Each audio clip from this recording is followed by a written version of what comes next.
नमस्कार, news star news में आपका स्वागत है। मैं हूं आपके साथ दीप्ति।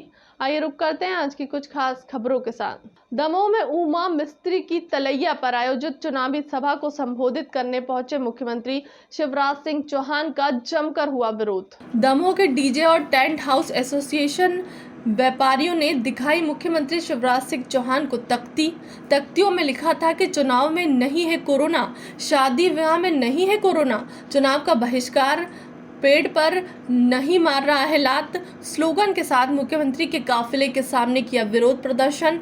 रोकने के लिए दमोह पुलिस ने किया बल का प्रयोग।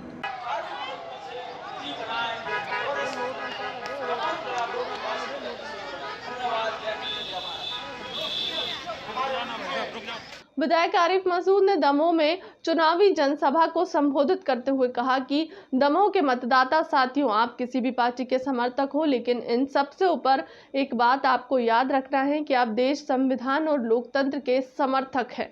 दमोह में चुनावी सभा को संबोधित करते हुए विधायक आरिफ मसूद ने कहा कि उपचुनाव दो दलों के बीच नहीं बल्कि ईमानदारी और बेईमानी के बीच है। लोकतंत्र और लोकतंत्र के बीच, जनता और सौदेबाजी के बीच सीधा मुकाबला है। यदि लोकतंत्र रहा तो आप सभी को अपनी अपनी पसंद की पार्टी को वोट देने के कई अवसर मिलेंगे, लेकिन यदि बिकाऊ भाजपा प्रत्याशी राहुल लोधी जैसे लोगों को आपका वोट मिलता रहे तो एक दिन ना तो लोकतंत्र बचेगा और न आपके वोट का महत्व बचेगा।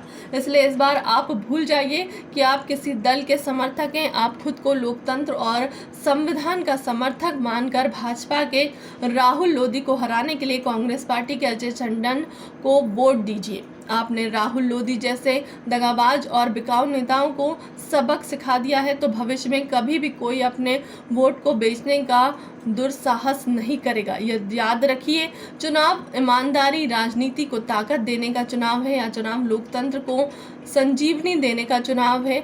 आज हम सब संकल्प ले कि हम दमोह के मतदाताओं के वोट बचाने वाले भाजपा के राहुल लोधी को भी वोट नहीं देंगे।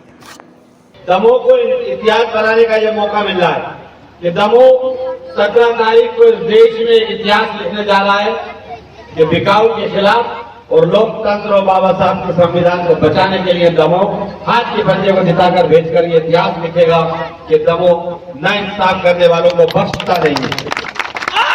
आपको भड़काने की कोशिश की जाएगी, बांटने की कोशिश की जाएगी। कोरोना वायरस आपदा की व्यवस्था को लेकर मंत्री विश्वास कैलाश सारंग ने कहा, हॉस्पिटल के अंदर बेड की कमी नहीं है, ऑक्सीजन की भी कमी नहीं है, मुख्यमंत्री द्वारा पूर्ण व्यवस्था की जा रही है। भोपाल में भी जो आज से कोरोना कर्फ्यू लागू किया गया है उसमें सभी बहुत से सामाजिक संगठन, व्यापारिक संगठन ने ये मांग की थी कि बढ़ती हुई संख्या, संक्रमण की संख्या को देखते हुए भोपाल में लॉकडाउन लगाया जाए, पर हमने जनता कर्फ्यू, कोरोना कर्फ्यू लागू किया है जिसमें चयनित जो रोज़मर्रा की जो ज़रूरतें हैं उनको ओपन रखा है। बाकी लोगों की घूमने फिरने पे और बिना बात के भीड़ इकट्ठी करने पर पाबंदी है। तो इस तरह के यदि प्रपोजल जिलों से आएंगे तो उस पर सरकार विचार करेगी। मध्य प्रदेश के गृह मंत्री डॉक्टर नरोत्तम मिश्रा बारबरी विधानसभा के कल्याणेश्वरी पहुंचे, जहां पर उन्होंने मां कल्याणी का आशीर्वाद लिया। उन्होंने बारबनी भाजपा प्रत्याशी अर्जित राय के समर्थन में जनसंपर्क किया है। डॉक्टर मिश्रा ने कहा कि युवाओं में इतिहास बदलने का माधा है। आज युवा जिस प्रकार से भाजपा के साथ खड़ा है, युवाओं का जोश और जज्बा टीएमसी को उखाड़ फेंकने का काम करेगा।